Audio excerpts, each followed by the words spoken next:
तर चला तर मग आज आपण खोबऱ्याची चटणी कशी बनवायची ते बघूया.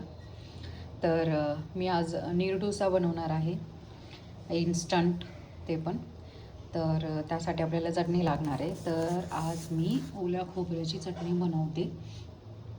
तर नीर डोसा ही हेल्दी पण आहे, म्हणजे जे आपण आंबवतो त्यापेक्षा पण हेल्दी आहे. एक 15 मिनटं भिजू घालायचं आणि हे बघा इथं मी भिजू घातलेले 15 मिनटं. आता भिजलेलं आहे, त्याला मिक्सी करून घ्यायचं आणि एकदम झटपट त्याचा डोसा बनवून तयार होतो. तर मी ते दाखवते तुम्हाला.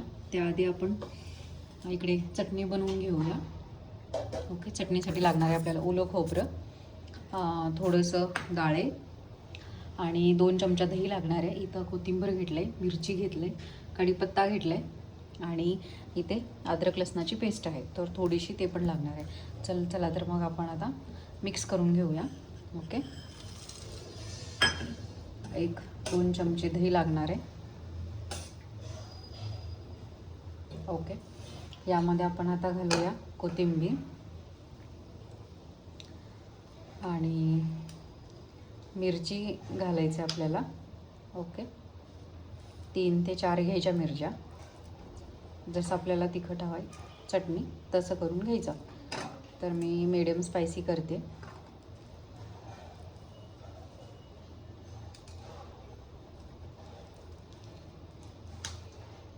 ओके, आणि कढीपत्ता मी यामध्येच टाकून घेते, म्हणजे टेस्ट चांगली लागते. तर आपण आता ह्याच्यामध्ये थोडंसं अद्रक लसणाची पेस्ट टाकूया. ओके, तर चला मग आपण आता मिक्सी करून घेऊया. ओके, हे बघा मिक्सी थोडं करून घेतलं आहे. त्याच्यामध्ये आपण थोडंसं पाणी टाकूया. मीठ यामध्येच मिक्स करायचं चवीनुसार. ओके, तर आता आपण थोडंसं पाणी टाकूया आणि आता परत मिक्सी करून घेऊया आपण. ओके, बघा मिक्सी करून घेतलेलं आहे, काय मस्त झालेलं आहे चटणी. तर चला मग आपण काढून घेऊया आणि आपण तडका मारून घेऊया. हे बघा आपली चटणी आता बनवून झालेली आहे. बघा काय मस्त दिसते. आता आपण ह्याला तडका मारून घेऊया जिरे आणि मोहरीचा. ओके, 1-2 चमचे तेल टाकूया. त्यामध्ये आता तेल थोडंसं गरम झालं की यामध्ये 1 छोटा चमचा मोहरी टाकूया. मोहरी अशी तडतडली ना, 1 चमचा त्यामध्ये जिरे टाकूया.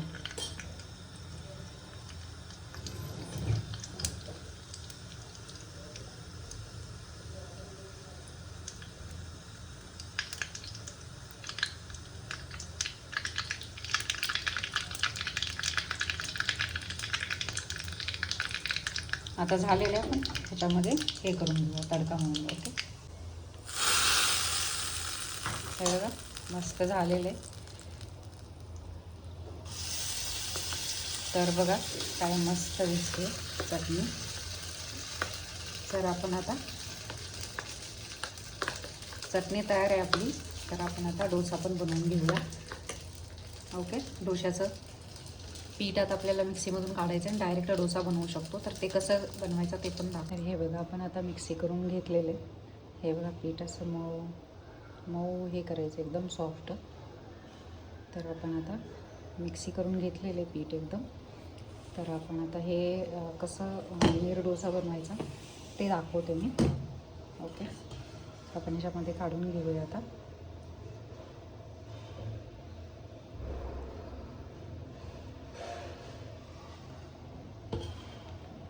आपण यामध्ये मीठ घेतले आता टाकून 1-2 चमचे मोठे. चवीनुसार कन्सिस्टन्सी कशी हवी मी ते दाखवते. बघा मी आता मिक्स करून घेतलेले आहे. तर आपण याच्यामध्ये आता पाणी टाकूया. 1 ग्लास पाणी टाकलेलं आहे. तर मी दाखवते तुम्हाला कन्सिस्टन्सी कशी पाहिजे. बघा आपल्याला अशी कन्सिस्टन्सी हवी. तर बघा आता कसा जाळीदार डोसा बनतो. याला नीर डोसा म्हणतात, कारण हे थोडंसं आपण पातळ बनवून घेतलेलं असतं. त्यामुळे आपण म्हणजे ह्याच्यामध्ये पाणी जास्त असतं आणि हे हेल्थसाठी पण चांगलं आहे, वेट लॉससाठी पण चांगलं आहे. तर दाखवते तुम्हाला आता कसा जाळीदार डोसा बनवायचा. हे बघा, मी आता तवा गरम केला आहे आणि त्यामध्ये थोडंसं 1-2 चमचे तेल टाकले. तर आपल्याला ह्याच्यामध्ये पनीर डोसा बनवून घ्यायचा आहे. हे बघा, आता मी डोसा टाकून घेते.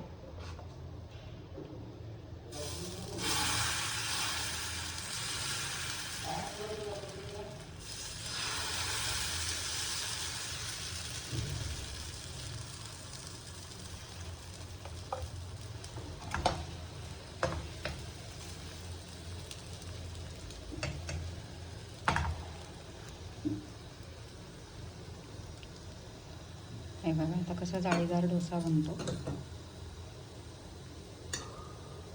तुमच्याकडे बटर असेल किंवा तूप असेल किंवा तेल असेल, काही असेल तर ते तुम्ही वरतून टाकू शकता.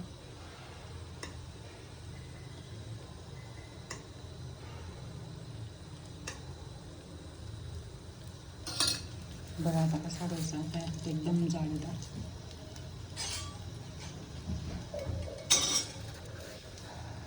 हे बघा कसं जाळीदार डोसा बनलेला आहे. आपला इथं डोसा आता बनवून झालेला आहे.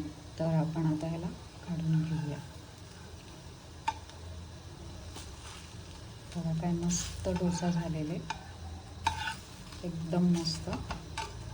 तर आपण आता प्लेटमध्ये काढून घेऊया आणि मस्त जी बनवली आपण चटणी ओल्या खोबऱ्याची, त्याच्यासोबत आपण टेस्ट करूया. हे बघा, आपली चटणी पण सर्व करून घेतलेली आणि डोसा पण आपला रेडी. काय मस्त दिसते. तर असंच तुम्ही पण करून बघा. कसा वाटला कमेंटमध्ये नक्की कळवा. शेअर करा, सबस्क्राईब करा. बाय.